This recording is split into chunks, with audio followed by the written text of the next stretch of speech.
emergency for the first time in about... This is Jim, and, Receiving this message. We are Ken Jennings and John Roderick. We speak to you from our present, which we can only assume is your distant past, the turbulent time that was the early 21st century. Fearing the great cataclysm that will surely befall our civilization, we began this monumental reference of strange and obscure human knowledge. These recordings represent our attempt to compile and preserve wonders and esoterica that would otherwise be lost. So whether you're listening from an advanced civilization or have just reinvented the technology to decrypt our transmissions, this is our legacy to you. This is our time capsule. This is the Omnibus.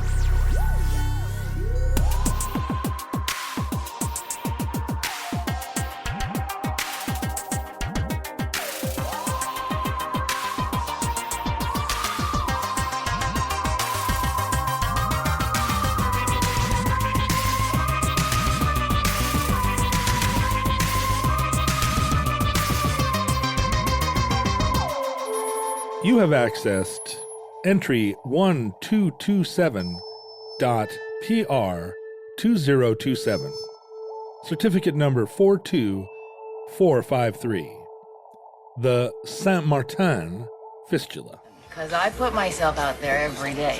You know, I write online profiles and I check the boxes that say I like hiking and dogs. Is there a box for fistulas? Because that's what I want. A guy that can talk fistulas. Saint Martin. Saint Martin. Saint Martin. He's French-Canadian. Saint Martin. So his fistula is the Saint Martin fistula. The Saint Martin Fistula. Fistula. It does sound like a good word to say in French. Fistula. Like you're the chef from The Little Mermaid. Yeah, right. It's something you could say in a kind of angry, contemptuous way. Do you know what a fistula is? It looks like you would say it in a Transylvanian accent, right? Fistula. Count Fistula. It's like Blackula, but he's not black. He's just a fist. A fistula is some kind of passageway? Yeah, essentially. It's when... It's an organic passageway. Yeah, it's when two organs in the body, two passageways in the body, whether that's digestive, alimentary, or whether it's two blood vessels, connect in some way they're not supposed to. Or they merge or morph or something. Yeah, like a little shortcut. Let's think of it that way. It is biological, but it's not just contained to human bodies, right? You can have a fistula in between something in plants. Between roads? Oh, I see. A fistula in a plant. Yeah, I think it is always biological. It's not like, a fistula within a cave system. Right. It has to be biological. But it can happen in plants, and it's not just in bodies. Like if you make a shortcut in your hedge maze, that's not a fistula. What if you put a bustle in your hedgerow? Should I be alarmed? I know you've got a big hedge maze out back, like the one in The Shining. I'm killing Jack Nicholson's out there all winter long. They just keep popping up. Little Jack Nicholson head pops up out of your lawn like a gopher and says, "Here's Johnny." They're like stink bugs. They got introduced somehow into my yard, and now I'm just fighting Jack Nicholson. The invasive Nicholsons. Yeah, the Mississippi River used to keep them out of the West, but yeah, ever since they built those bridges, Nicholson's everywhere. Well, and it's Nicholson's all the way down too. Yeah, they now that they can fly over the cuckoo nests, they can just get anywhere. Fistula is usually biological. It's usually some kind of trauma, whether an injury or a surgery. Like anytime somebody needs dialysis, you're essentially creating, a place where deoxygenated blood and oxygenated blood merges. Like you're adding a second external heart to your body, essentially. Yeah, sure. So to do that, you've got to add a new nexus between an artery and a vein. And so that's what they do. They just go through a wall. But if you get dialysis, is it ever a case where a fistula is created that doesn't close? Oh. No, I guess it wouldn't be because the needle going in is both the entrance and the exit. It's just creating another loop. Yes. I guess the fistula would be in the dialysis? Yeah, but but it wouldn't stay open once you took the dialysis needle out. A fistula is something that stays open. When you donate blood, the hole doesn't stay there forever. Right. You're not taking oxygen in then from that hole just as you walk around. A lot of the times their fistulas are excretory or gynecological in nature. Oh, I see. Or both. Down in your lower regions. Which you don't want to. I guess it's a common trauma of childbirth, is that the birth canal gets a little window it doesn't want. And the result is incontinence, because urine and feces can then get into the same channel reproductive parts, which is probably, unless you're into that, it's a huge health problem. Yeah, and this is something. I mean, we are getting deep into the gross out weeds. I hope none of the futurelings are busy eating, their handfuls of bugs or whatever it is that people in the future or things in the future consume. My sister was eating rice pudding during the floating feet episode, and she still has not forgiven you for that. I've always felt like it's received wisdom that you do not eat during a podcast, because anything can happen in a podcast. Well, I feel like it's respect. It's a matter of respect. Oh, I see. Sure. Don't sit there eating. Like when they cut to the audience in the Oscars, like nobody's got a corn dog. Right. Yeah. Well, your mastication is drowning out our sibilants. That's right. Like we worked hard on not having a big noise in the back. Like you have to turn a lot of dials to get rid of that. Yeah. And yet you're just putting it right back in. Well, I'm eating peanut butter sandwiches even right now, but you can't tell because our engineers are so talented. This would be the episode to eat like a big, Ugh. for us to just be eating Eggo waffles all the way through. But it is true that your intestines can develop ruptures or fissures that then your gut will fill up with material that isn't meant to be there. Right. And in this case, the skin is epithelial tissue as well. The skin is an organ. Yep. So this is a story about a fistula that opened between the digestive system and the exterior world. It's a little window. It's the story of Alexis Saint-Martin, who was, he's the second entry in the omnibus to be named after a deceased sibling. You may recall paleontologist Mary Anning. Oh, right. Mary Anning. I know you were about to say that. Yeah, Mary Anning, whose elder sister was Mary Anning. Right. This is a case where Alexis Saint-Martin, from 40 miles north of Montreal, his older brother, Alexis Saint-Martin, I think who was 8, died just months before he was born, and he was the replacement model. It seems weird for a parent to do that, but I do have 2 sisters named Susan. Is that right? Yeah. Oh, I didn't know that, but that's not a replacement issue. No, they're both still alive, in fact. One of them is not the cloned spare parts for your sister Susan, whom I met and who is lovely. No, and you haven't met my other sister Susan, but one day you will. It's not a case, right, where the second child is burdened for the rest of its life trying to shoulder their dead elder sibling whom they never met. There's a story about, do you want to talk about, is it a combined family or step family situation? No. They are all biological relatives. We'll talk about it on another episode of the Omnibus, somewhere down the line. It's implausible that one person would have 2 sisters named Susan, but not impossible. You can see how you opened up a little conversational fistula there. It is a conversational fistula that I might want to explore with my probing speculum of inquisitiveness. Yeah, my family dynamic is now exposed to the air, and you are the doctor. Well, you're talking about replacement children. I was reading this. There's a story about Robert Benchley where his brother died in the Spanish-American War, and his mom got the telegram at a big summer 4th of July picnic in Worcester, Massachusetts, where they lived. And with her 8-year-old son, Robert Benchley, at her side, she screams out, "Oh, why couldn't it have been Robert?" And he spent his whole life dealing with that, as you might imagine. Yeah. Not always successfully. Why couldn't it, instead of saying, "Why couldn't it have been me?" Why couldn't it have been Robert? That's how you know a really great mother is the one who says, "Why couldn't it have been the other garbage child?" Right. Spare organs. I was keeping him around so that, in case his older brother got hurt in the Spanish-American War, he would have some organs. Yeah, he would have a kidney or whatever. Alexis Saint-Martin was a voyageur. Right, which is a Canadian fur trapper. Yeah, it sounds very glamorous. Oh, you're a voyageur. You're like a minivan or a NASA space probe. A forest runner. Yeah, well, there were actually. So a voyageur was a little different than, we think of that as the ultimate kind of frontiersman, backwoodsman type. Right. And by the way, I got dinged I was recording an audiobook yesterday for my comedy book now, and I said frontier, and I got shut down.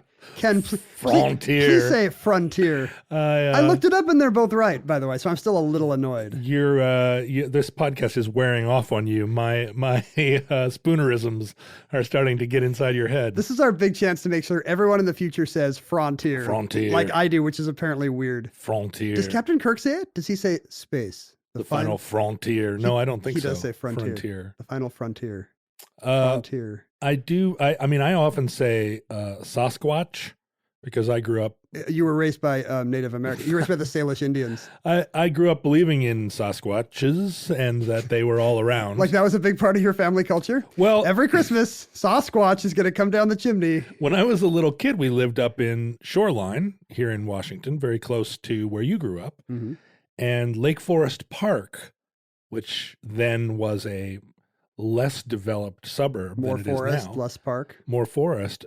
Somehow I got it into my head that Lake Forest Park was full of Sasquatches. That's still true. If you go to Third Place Books up there, like the self-help aisle is full of unhappy Sasquatch. So anytime at night that we were driving through Lake Forest Park, I could hear Leonard Nimoy, recording the like eerie shrieking of distant Sasquatches. I think it's funny that I don't say frontier the Shatner way, but maybe you do say Sasquatch the Nimoy way. The Sasquatch. Well, people yell at me all the time. It's Sasquatch. And I'm like, what an ungainly pronunciation of this beautiful creature, this cryptozoological man-beast ape. You shouldn't have to put up with their sass. Sasquatch. Or possibly their sauce. Their sauce. Their marinara sauce. People are constantly giving me extra sauce that I do not want. But voyageurs, I went to Outward Bound in the early 1980s and in Minnesota, and our Outward Bound group was changed. The name was changed to the Voyageurs while I think the year I was there. What do you remember what it would have been before? Oh, it was just like Minnesota Outward Bound. And then they decided that the Outward Bounds were getting more regional specific names. Needed a little flavor. But the voyageurs were famous, unlike the frontiersmen of America, they were famous for much more intimate interactions with the First Nations people. They were, they learned the language, they intermarried in some cases. Canada really nailed First Nations. That's the coolest possible name for your indigenous population. Coolest. Whereas we're still kind of arguing between like Indians, which is awful, and Native Americans. Native Americans, it just feels like First Nations is where it's at. That's like Battlestar Galactica people. Yeah. Let's go find the world of the First Nations. Well, and it credits them with having a indigenous nationhood. They were first. Yeah. Like, native just means you were born here, but first, that's like, you guys are it. Nobody before you. And it does communicate that they are also immigrants, just ones from centuries before, millennia before. I feel like it's more explicit about conveying the kind of birthright they have. Right. That maybe literally every other Canadian does not. First Nations. Including Alexis Saint-Martin, who was actually his grandfather had lived in French Canada. He was not an immigrant himself. He was from old school New Canada stock. So his grandfather had been one of the early tree walkers, and the voyageurs were more employees, right? So that's the thing. The name sounds very romantic, like they're Kit Carson or whatever. And there is all this mystique then and now in Canada about the deeds and the exploits of these brave voyageurs. But in fact, they were not lone free agents. Those would be the coureurs de bois. Coureurs de bois. So they are forest. I had that right. Yes, literally runners of the woods. Runners of the woods. I guess Blanche du Bois is just a blanch of the woods. A white of the woods. Blanched vegetables of the woods. But the voyageurs were employees. They worked for the fur companies, and they did the grunt work. They were essentially the Sherpas of the Great North Woods. They had to carry canoes over portages. Do we say portage or portage? In this case, I think portage. You can't go wrong with the French pronunciation when you're talking about these. When you're talking about these burly Quebecois men. We said during Outward Bound, frankly, we said portage. We're going to portage the canoes from lake to lake. But I think probably now they would say portage. John, voyageurs, portage. Yeah, voyageurs. They portage. Portage. Yeah. And maybe there were voyageuses as well. Were there female voyageurs? I am not going to go on the record saying either way. I would love to imagine that there were brave voyageuses. Voyageuse. That's kind of hard to say. Voyageuse. So they had to, these guys had to carry big 90-pound loads of fur, sometimes multiple at a time, 2 or 3 or 4 of these 90-pound loads of beaver fur over 7-mile portages. Look, who hasn't carried 90 pounds of fur? I mean, I'm carrying it right now. Every time you stand up. Because it was beaver fur. That was that was the game changer in Europe. They were getting lynx and marten and fox and all of what we would think of as more beautiful, luxurious furs, but Europe just had this insatiable appetite for beaver furs. Well, because you could felt beaver fur. Yes, it's feltable. Yeah, and I don't even know what that means. Well, a lot of the fedoras, like the beautiful hats of the 19th and men's top 20th hats, centuries, and a lot of them were, I think, top hats even were just beaver. Well, but I think a lot of, even now, there's a hat sitting right there. In fact, over your shoulder here in our studio. All of the listeners just turned their heads. Say, what? And there's just this floating hat behind them in a glow. The hat is coming from inside the house.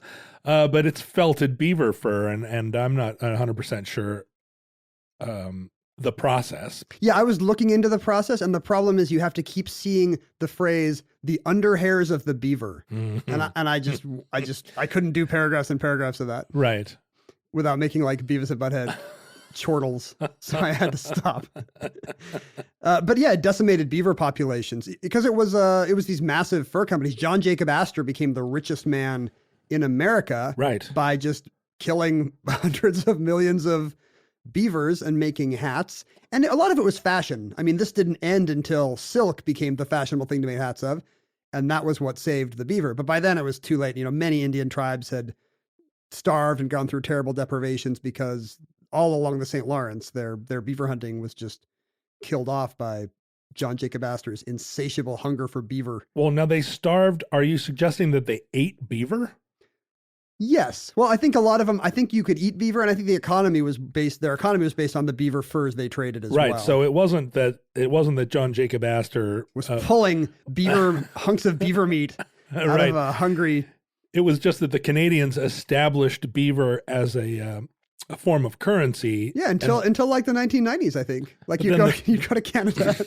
But the First Nations people then became connected to this capitalist exchange. And then the beaver died out, and all of a sudden they were then sort of economically stranded. Yeah. Do you remember when the loonies and toonies first came out in Canada, and people were just like, "Oh, what's this? I don't have to buy my groceries with beaver furs anymore." Like, sir, it's 1992. In Anchorage, every year there is a fur rendezvous still, where all the trappers come in throughout Alaska. Rendezvous? It's called Fur Rendezvous. It's the biggest festival of the year. Is it all one word? Fur rendezvous. No, they call it Fur Rondi. And all the trappers come in, and there's an enormous fur auction, and people are selling and buying furs, and these guys that trap, it's kind of they're like farmers. They make all their money in one event. All year long they save up these pelts, and then they bring them all into town and sell them all at once. But it's a hard life. It's an awful life. Unless you dig it. Unless you're John Jacob Astor, and you can. I don't think he ever left New York. He must have, because he died on the Titanic. He shouldn't have left New York. Of course. all those freezing Indians finally got revenge when John Jacob Astor froze to death in the North Atlantic. And Alexis Saint-Martin was one of the lowest kind of voyageur. He was a mangeur de lard, a pork eater, literally, which I guess was the lowest class of grunt in the voyageur community.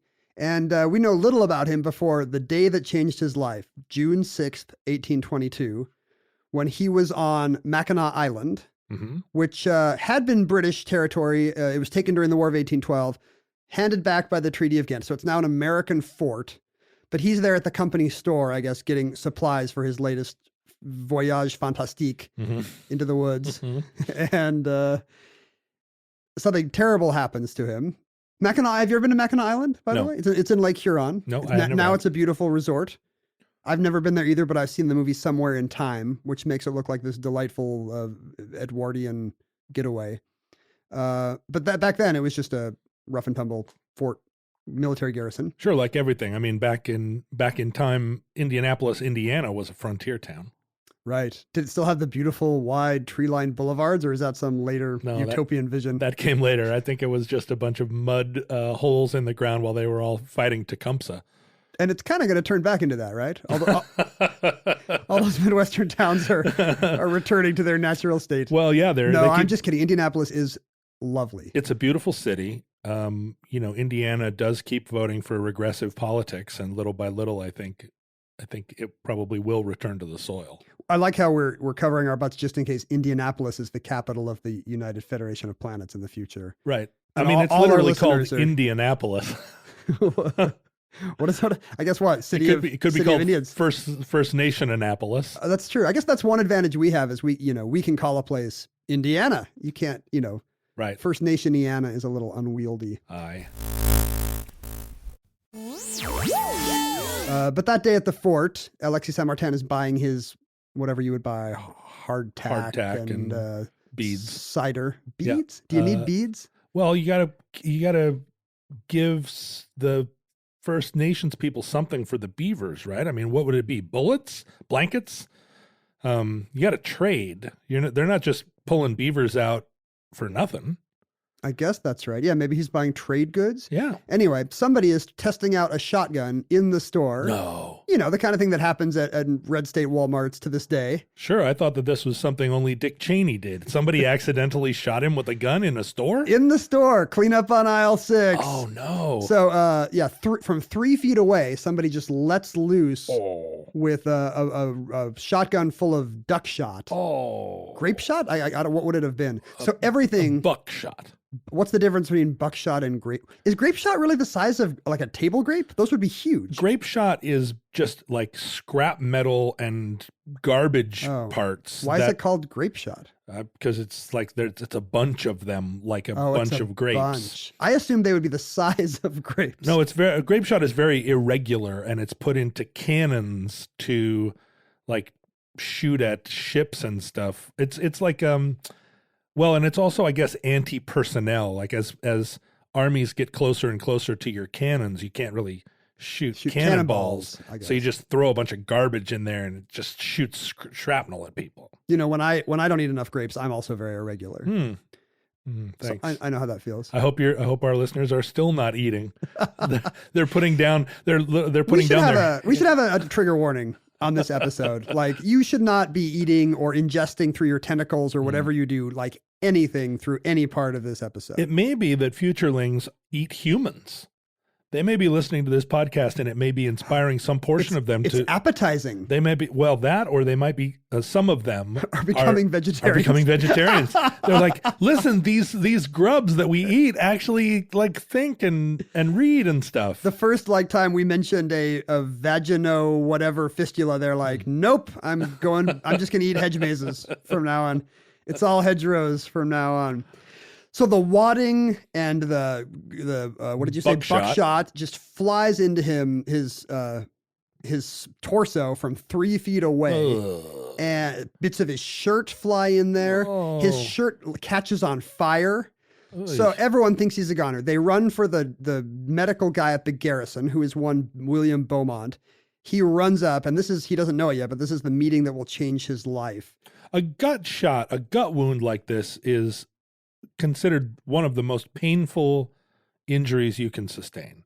Right. Like in the Civil War, people would just hope to get shot in the heart or the head, not in the gut, because it would be such a slow, ugly death. And it would get infected. Right. Infection was everywhere back then. Not like today on Mackinac Island, which is beautiful. Well, they have penicillin on Mackinac Island now. They also have a silent C. It's not Mackinac. Right. Mackinac. It's like... well, there's a jacket called the Mackinac.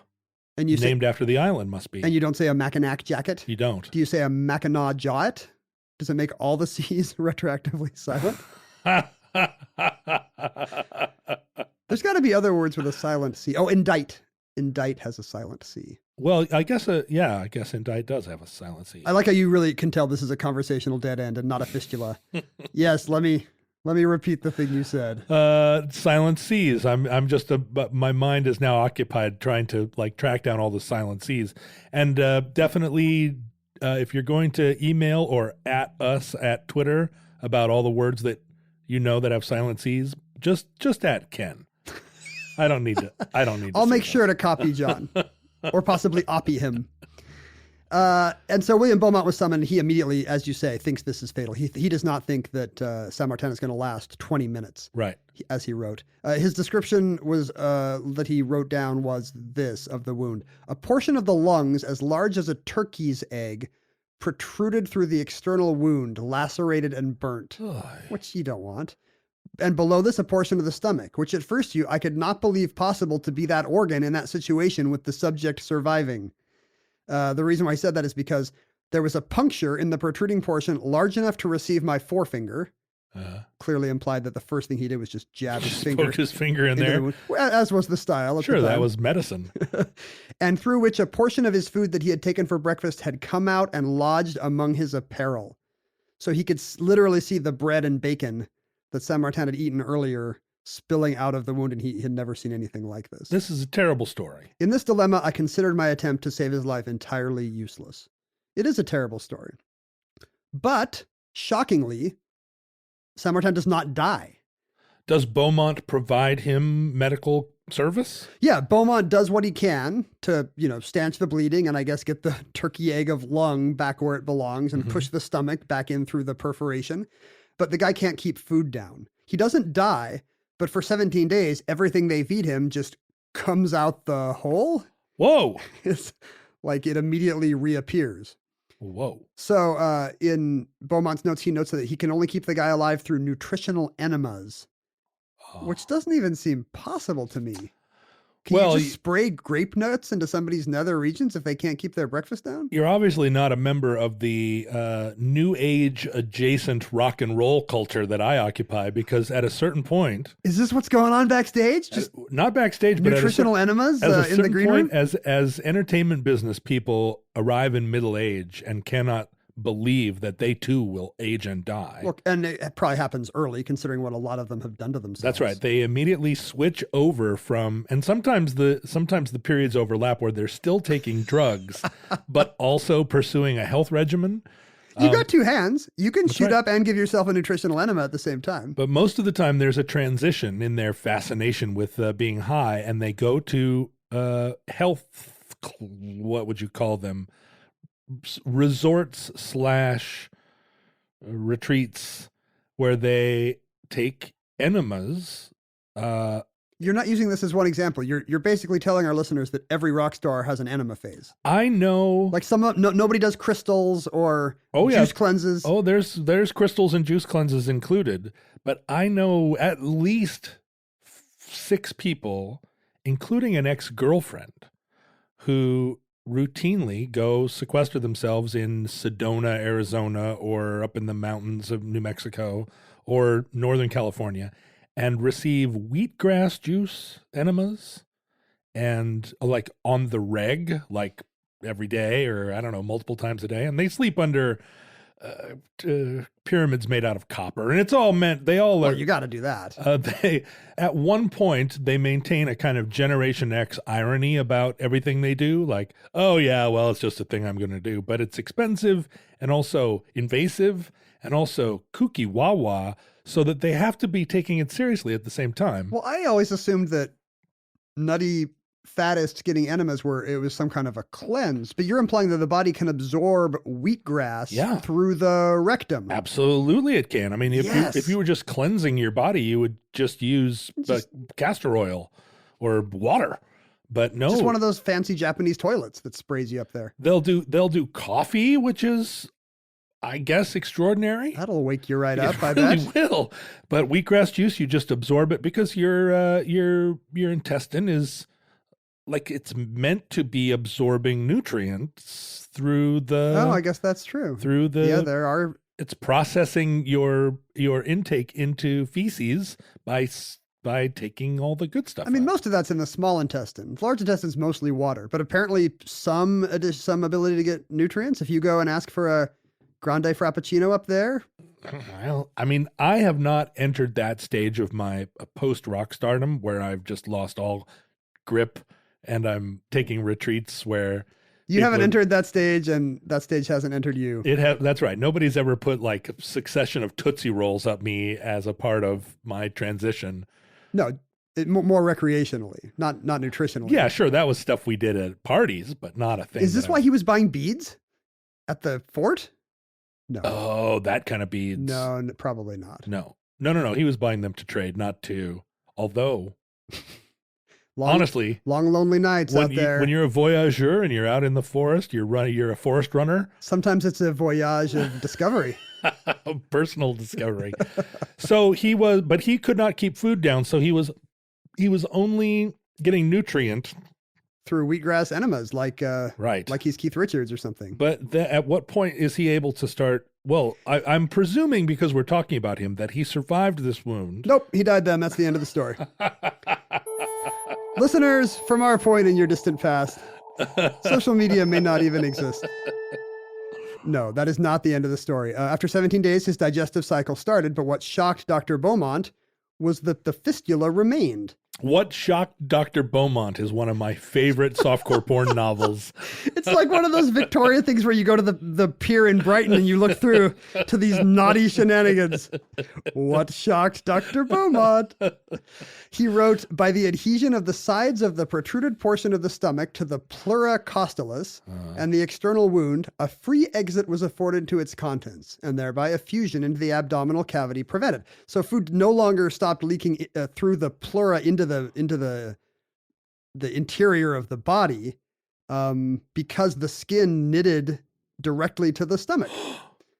The stomach became more firmly attached to the pleura and intercostals by its external coat, but showed not the least disposition to close its orifice by granulations, which terminated as if at a natural boundary, and left the perforation resembling, in all but a sphincter, the natural anus with a slight prolapsus.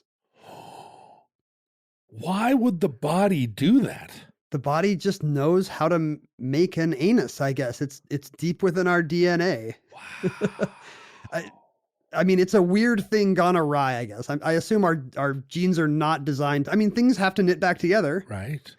But in this case, he got a new second anus right below his left nipple. So the skin, being intrepid in all manner, great at healing over, or else we'd die, found itself touching the stomach and said, sure, why not?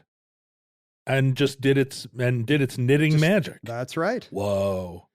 And so the next year, Beaumont actually took Saint Martin with him back home. When he was transferred to a different post, he brought him with him, writing and telling people that he was doing this through mere motives of charity. Yeah. But their relationship became very problematic from this time forth, because it essentially became kind of a master and servant thing where he brought Saint Martin with him back home. He would do menial chores around the house. He would chop wood and clear brush and whatnot. And all the time, Beaumont is telling him, I'm going to try to sew up your new second left nipple anus now that you've got. I'm sure that's what he called it. Mm-hmm. Second left nipple anus. Never. That implies that he has more than one left nipple anus. It's not. The second left nipple anus is a minor planet that for a little while was vying to be considered one of the 9 planets. We're back to all the pulp sci-fi stuff from the Angels of Mons. This is an example of how the early 19th century had very different rules about indentured servitude than we have now. Now it's prohibited. Then you could just save a guy's life and say, get to chopping. And Saint Martin was very grateful and eager to help this guy out who had gone to such great lengths to save his life. He had a fatal wound, fatal in every other instance. And here he is, he just has a front anus. But he's alive. And I'm not sure how aware he was that Dr. Beaumont looked at the bread and bacon spilling out of this guy's hole and immediately saw, if you'll pardon the expression, his meal ticket. That's terrible. Because that's an example of one of the things that you say that then people write us and say, Ken is so funny. And I go, yeah, he's okay. He's funny, I guess. Yeah, just so you know, if anyone ever contacts us across the millennia to say that I'm the funny one, it just ruins John's entire week. All day long, the bread and bacon just spills out of me and rage. Look at all the smashed guitars on the floor of this room. You just throw these puns out all day long, and I feel like you're the. Is that really a pun? No, but that's typical of you. I was just gonna say it was his meal ticket, and then I realized like he was literally looking at the dude's meal. Yeah, you know. I got the joke. It's not my fault though. Like I don't have a piece of paper here that says "say meal ticket." So here he has this now captive medical experiment. Captive Quebecois. That he's also using as a servant whilst also experimenting on him? Yes. What are his experiments? He later prints a book with 240 different experiments he's done on poor Alexei to study human digestion. And to this day, we call Dr. William Beaumont the father of gastric physiology because he had a front row seat. Sure. So he would, for example, dip different foods in there and watch them get digested and compare the rates. And then pull the half digested food out and he was watching his clock. And this was very uncomfortable. He noted that this was visibly uncomfortable to Alexis Saint-Martin every time he'd stick a little sack into his left nipple anus. Yeah, Saint-Martin is being used as a fondue pot. He's a This was actually the origin of fondue.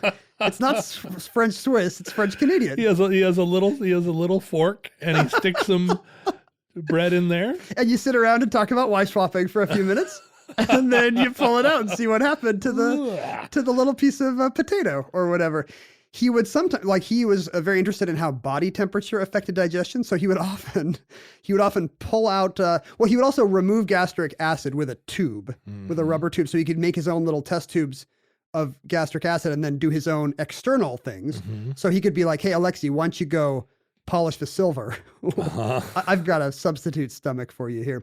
But he wanted to see how body temperature affected this. So often he would remove gastric acid from Saint-Martin's stomach, put it into some little vial, start his experiment, and then he would have Saint-Martin insert it into his armpit. Luckily, there are worse places I guess he could insert it. And he would just be like, hey, could you keep that there for an hour or for 3 hours? Like or in some cases for 24 hours? Yeah. Could you also be my lab body temperature heater? Bunsen burner? Why didn't he just put it over a fire? I guess he wanted the exact human body temperature. And he's not going to do it himself. I mean, that's an external body temperature. That's not the same as a... Yeah, I don't know. Is your stomach 98.6 degrees right now? I don't know either. I guess I assumed mine was. It depends on if I've just eaten a snow cone. Your armpit and your stomach are the same temperature? I mean, maybe not exactly. This is the kind of thing he would be able to find out. You and I are just sitting wondering, hey, what temperature is my stomach right now? But only Dr. William Beaumont in the world can stick in his finger. Wow. And there's a class issue going on here. Saint-Martin is a poor, illiterate man. He's French Canadian, which I'm sure registers as a phrenological racial difference in Beaumont's advanced Caucasian mind, he would think. Sure. Now, where is this all taking place? He moves around. Upstate New York, Vermont. He's moving around the northern United States from post to post. Oh, so he continues. He doesn't just become the father of gastroenterology and then sets up shop, but he's also still working as a doctor. He's still working for the military. And in fact, he arranges for Saint-Martin to become some kind of... valet. Yeah, some kind of military, not adjutant, but some kind of secondary military status so that he gets a stipend and whatnot. And it seems like he's doing him a solid, but really, he just doesn't want to have to pay for Alexi's room and board. Right. So he arranges for the U.S. Army to do it. And at some point, Saint-Martin starts to get fed up with this. I mean, at some point, he must be realizing that it's not in Beaumont's interest to sew him up. Right. It doesn't seem like over the course of several years, if Beaumont was saying, I'm definitely going to sew up this hole. I just need to stick 3 more forks of cheesy bread. So once the fondue pot is empty. Yeah. Then Saint-Martin must, eventually start to get wise. At some part, he must catch on. I guess it reminds me of the Fantastic Four comics I would read as a kid, where Reed Richards would constantly be telling his best friend Ben Grimm that he can turn him from the Rocky Orange Thing back into a normal man. I promise I'm going to do this. But at the same time, the Thing keeps saving his butt by beating up Dr. Doom or whoever. So Reed Richards is not motivated to turn Ben Grimm back into a normal human. Well, I'm really sorry that the Fantastic Four never really appealed to me as a comic book reader in the 1970s. And so the only time I really read that comic was when I got a copy at a birthday party or something, kind of like against my will. So I'm giving you bad memories of like the boring comics you had to read. Yeah, it's just like the Silver Surfer or whatever. That stuff was just way too outre for me. You're a more meat and potatoes man. I was reading not unlike Mad. Yeah, exactly. You preferred the funny comics. Yeah, because these Silver Surfer kind of things were very ponderous, kind of Stan Lee, cosmic moralizing. Yeah, cosmic moralizing. That's exactly what I was not in for in 1977. But now that you're an aging rock star, you're going to go live under the Copper Pyramid and read Silver Surfer comics in Taos. Maybe I should do. Maybe that's what's missing from my life. So anyway, Reed Richards, we think of him as a hero, but really he's a mad scientist because he's not. He won't sew up the thing. He won't sew up the thing. And this is the same thing where at some point, I mean, it's not the same, the thing, but it's the same situation where Saint Martin must wonder, hey, there's no record of unsuccessful experiments to sew up the fistula, which at least, I can think of a dozen cases where Reed Richards tried to fix Ben Grimm. We don't even know if Beaumont tried that much because this is his ticket to fame and fortune. So was it uncomfortable for Saint Martin when Beaumont wasn't sticking his finger in there? I mean, if he was just walking around, did it cause him any discomfort? No, I don't think so. It was fully healed. He would still have to be careful when he ate because food could still spill out. But there was no physical discomfort. He was homesick. He did not want to live on some army garrison in Vermont with some guy prodding at his left nipple anus. He wanted to go back to Quebec and meet a nice lady that didn't feel like this was a deal breaker for her. That's exactly right, and that's what he did. A few years later, he just skipped out without warning and went home for Left in the night. Left in the night. Took his nipple anus with him. Required no special care. Yeah, he didn't need Dr. Beaumont anymore, but Dr. Beaumont really needed him. So he was gone for years. By the time Beaumont catches up with him, he is now married to Marie. I'm sure some sturdy French-Canadian voyageuse for whom this was not a deal breaker. Right. And has 6 kids. Whoa! Good job, Saint Martin. And Beaumont agrees to bring them all with him. So suddenly he's got a French-Canadian family of 8. Well, agrees to who? I mean, it sounds like Saint Martin had no interest in. How did he get recaptured along with his 6 kids? He talked him into it, and there was a deal of here's what you're going to get paid, and here's how I will agree to take your family. But Beaumont was not happy about any of this. Saint Martin was constantly pushing for him to, provide better for his family or to give Marie work, and he was very resistant to put down the cash. And as a result, Saint Martin ran away again in 1831. And we have letters where Beaumont stews to friends about Saint Martin's villainous obstinacy and ugliness. He could not imagine that his human guinea pig would not just want to stick around living the good life, having him jab his fingers into him. So obstinate. Morning, noon, and night. Yeah. I feel like maybe we're all obstinate to that degree.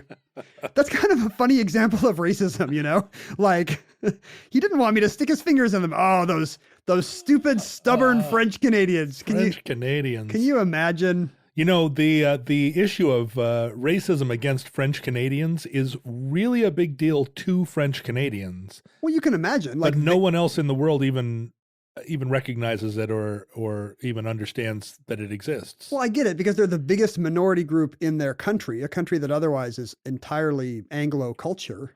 But they're an enormous portion of it. And also my experience in traveling through French Canada is that they feel the same way about the French.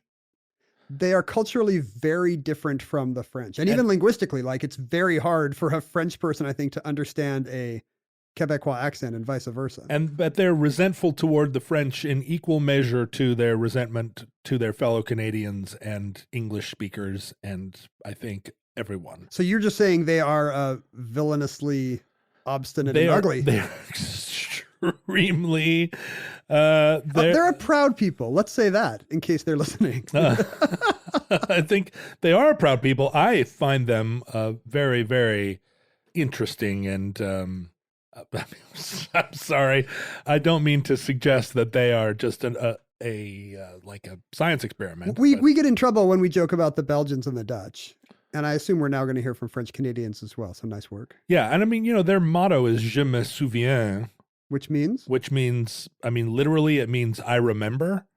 But the way they use it, it basically means we won't forget. It means I have a grudge, basically. Yeah, we won't forget either your villainy or their villainy or all of the ways in which we have been mistreated.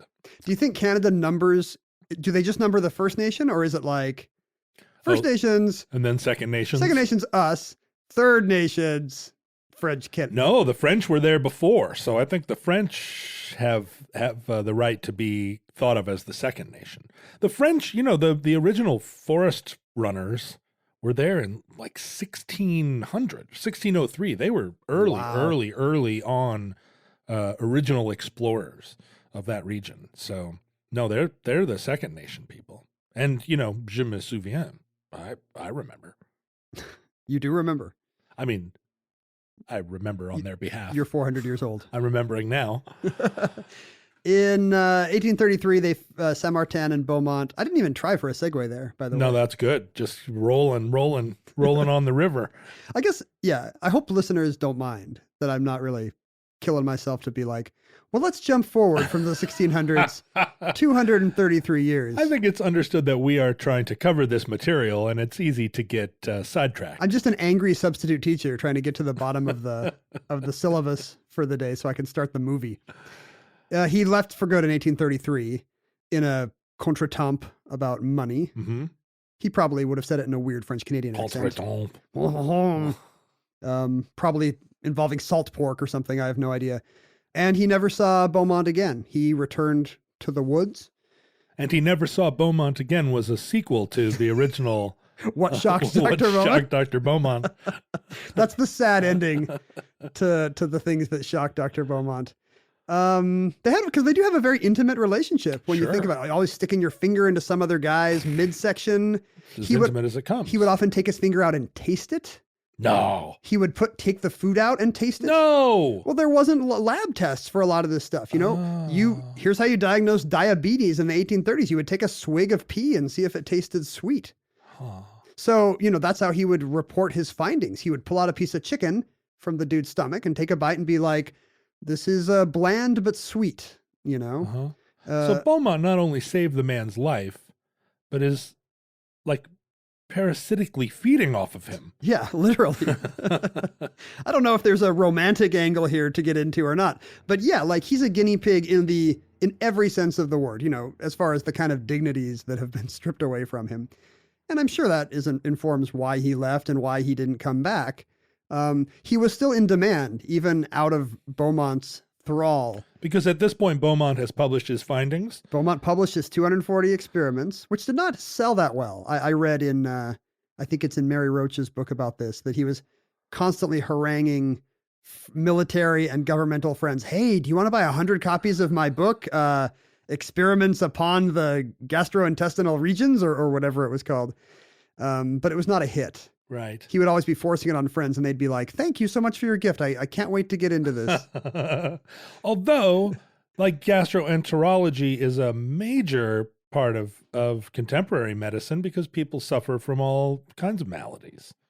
Yeah, although I think Roach also points this out, that he may not have discovered all that much. Oh, right. Despite his decades of experiments. He's just goofing around with digestion, and meanwhile people are dying of Crohn's disease, and he's not doing a thing. Yeah, like he's not telling anybody to drop gluten. Oh, because he didn't take this Saint Martin thing and specialize in gastroenterology with other people. He just had this one patient that he just messed around with. Well, a lot of his findings were not new. There are Italian scientists that had already done this with like animal stomachs. You could perforate a sheep's stomach and dip stuff in. Right. And see the progress of digestion over time. The sheep just wouldn't live for 20 more years. So digestion was understood pretty well. I see. This was just some super creepy Ed Gein style early Dahmer situation. Yeah, like, come into the house, Alexei. We all float in here. He never seems to have discovered the role of enzymes, for example. He was obsessed with gastric juices because acid was something you could, a physical process that somebody without a microscope or lab tests could watch at work. But he never really understood that most digestion actually happens, we now know, in the small intestine.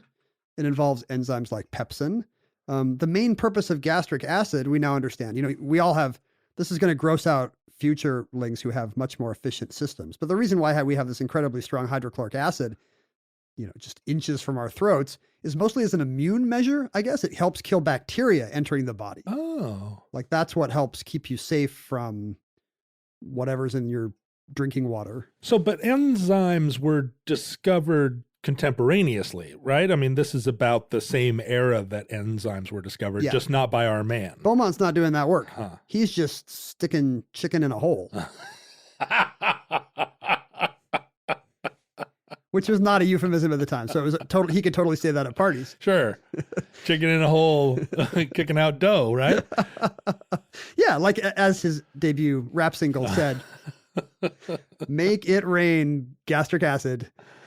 But Saint-Martin had other so Saint-Martin became a celebrity through this book, and he would occasionally get inquiries. In 1837, there were a bunch of American vegetarians that wanted to start sticking apparently carrots and celery sticks into him instead to hopefully publicize their cause. A less fun fondue. Right. A more nutritional fondue. So he's a classic example of an author who became famous and no one actually read his book. That's right. Let's hope that's not true of you and your new book that's coming out soon. Well, maybe the subjects of my book, the comedy writers I write about, will get the fame like Saint-Martin. They are just as appealing to me as a carrot dipped in gastric juices. That's actually true if you've been in a lot of writers' rooms. In 1840, he even got a call from London. A group of London doctors wanted him to come stand on a stage and show off his hole. Like we talked about the mummy parties, right? Where scientists would unwrap a mummy in some kind of quasi-sexual way while women fanned themselves. Right. And I think this was the same kind of thing, stand on a stage at the Odeon and we're going to stick chicken in you. Wow. What a weird life, right? Yeah. Well, I mean, there were so many of that kind of like, come see the world's tallest woman sort of, I guess, what they called freak shows. But he was a standalone. He didn't need a snake eater there with him. He was fascinating enough on his own.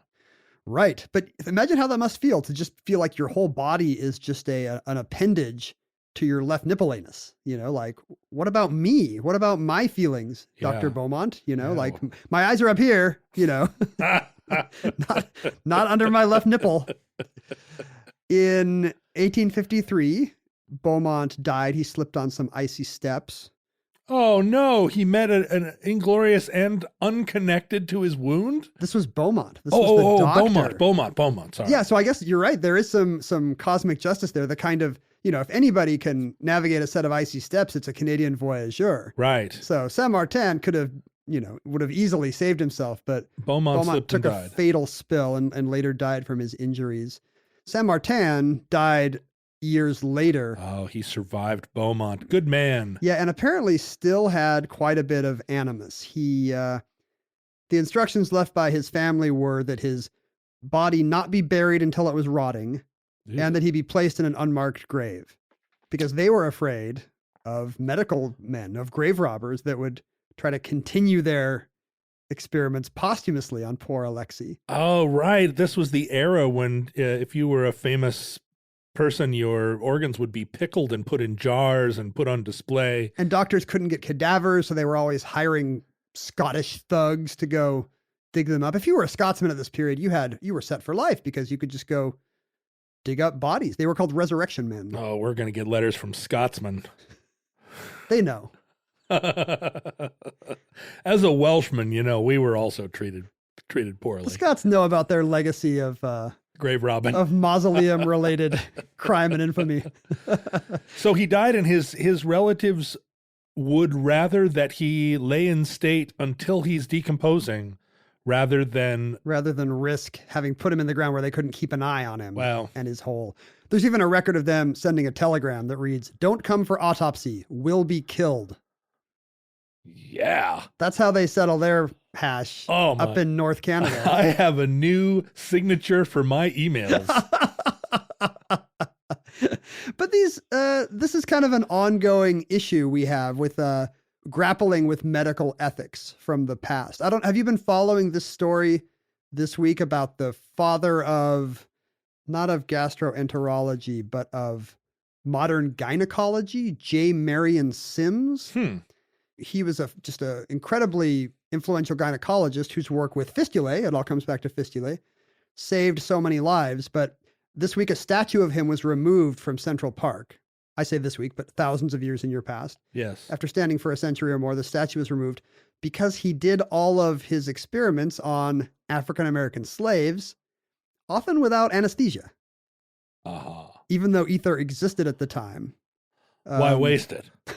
Well, there was some discussion of how widely used ether was. Some people used it, some people did not. It took a while for it to catch on. Doctors are, set in their ways. But there also was this belief at the time that Black people of other races, did not feel pain in the same refined way that the nobler races did. Sure, a white woman could be overcome with a case of the vapors, right, and probably be given as much ether as she could handle. But you have a black slave, and you can cut right into them, and he would just leave sponges in people, and they would die of sepsis.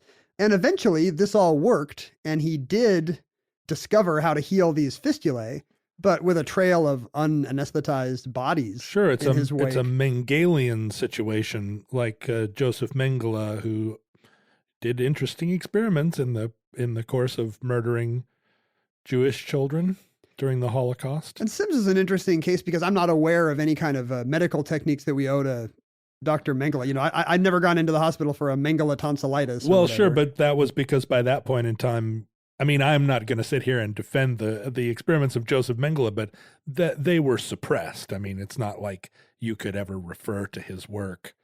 You couldn't refer to one of his papers as part of, doing experiments on how cold affects your circulatory system. Yeah, I mean, nobody would want that treatment. Like that's something I always ask my doctor. Did Dr. Mengele ever try this procedure? Can we rule out Mengele experiments here? Yeah, you're right. We can. But we know that Dr. Sims really did manage to figure out the procedure that would solve this fistula that, killed so many women after childbirth. Right. Or led to a long life of embarrassing incontinence and dangerous infection. But just by using actual human beings as lab animals. Right. Yeah. So. Yeah, I concur with taking his statue down.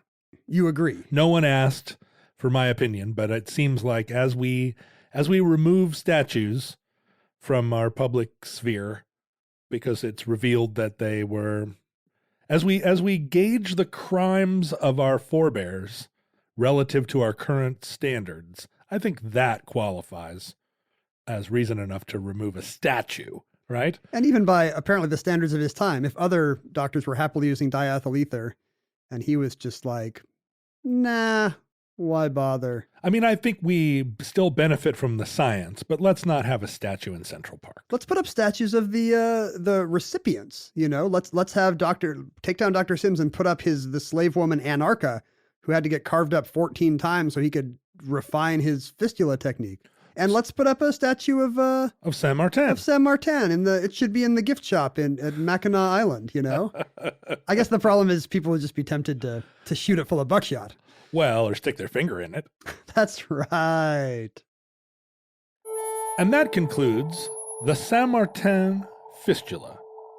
Entry 1227.PR2027. Certificate number 42453 in the omnibus. Listeners, in the unlikely event that social media still exists in your era, please send all your angry tweets to @KenJennings on Twitter and... That's only for the Scots. Yeah. The Quebecois should send their complaints to Send them Roderick. to Ken, let him filter, only send me the good ones. We have...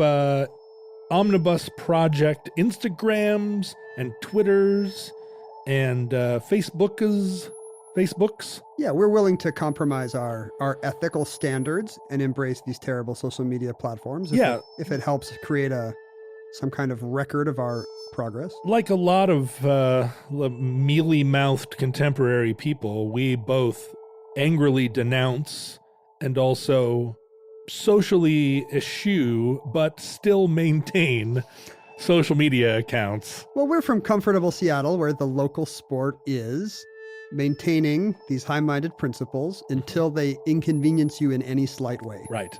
And then all of a sudden you quietly abandon them in favor of whatever is expedient and even slightly beneficial to yourself. Sure. That's, nobody wants low-income housing. Come on. Not in their neighborhood. Well, they do want it. Yeah, but sure. Not within a 3-mile radius of my free parking spot. Yeah, low-income housing would be great if it happened in the desert somewhere where you never had to see it. Under copper pyramids.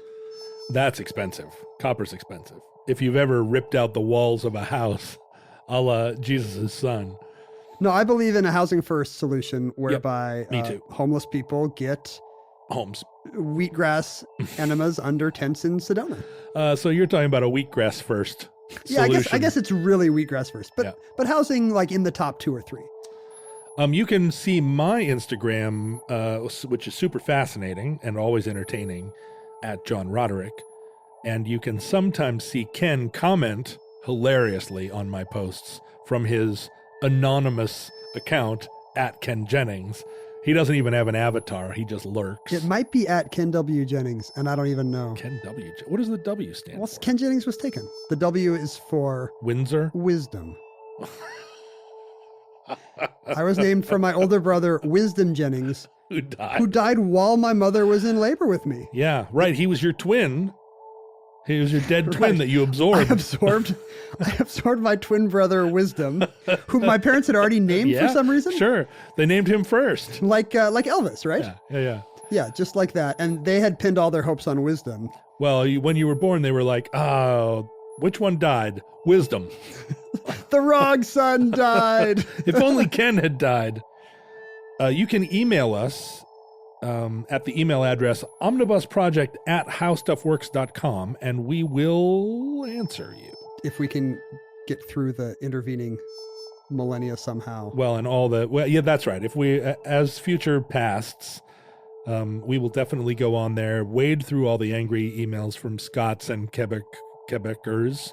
It's easy for us to leave messages for them. We can just carve something on a rock and bury it. Right. Them getting the email to us is the hard part, and we appreciate it if you make that effort. But that's their problem, not ours. They have the technology, we hope. Also, as long as Facebook survives as a medium. I'm just doing that to irritate that one guy that keeps yelling at me about the tenses of my Latin.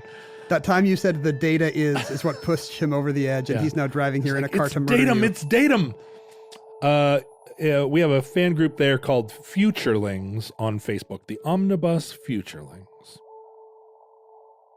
Listeners, from our vantage point in your distant past, we have no idea how long this civilization is going to survive. We have no illusions that it's permanent, however.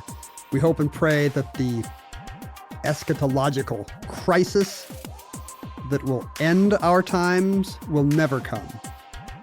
If the worst comes soon, this recording, like all our recordings, may be our final word. And I'd be okay with that. It was a good one. Mm-hmm. Solid entry. Solid entry into some dude's pleura. But if Providence allows, we hope to be back with you soon for another entry in the Omnibus.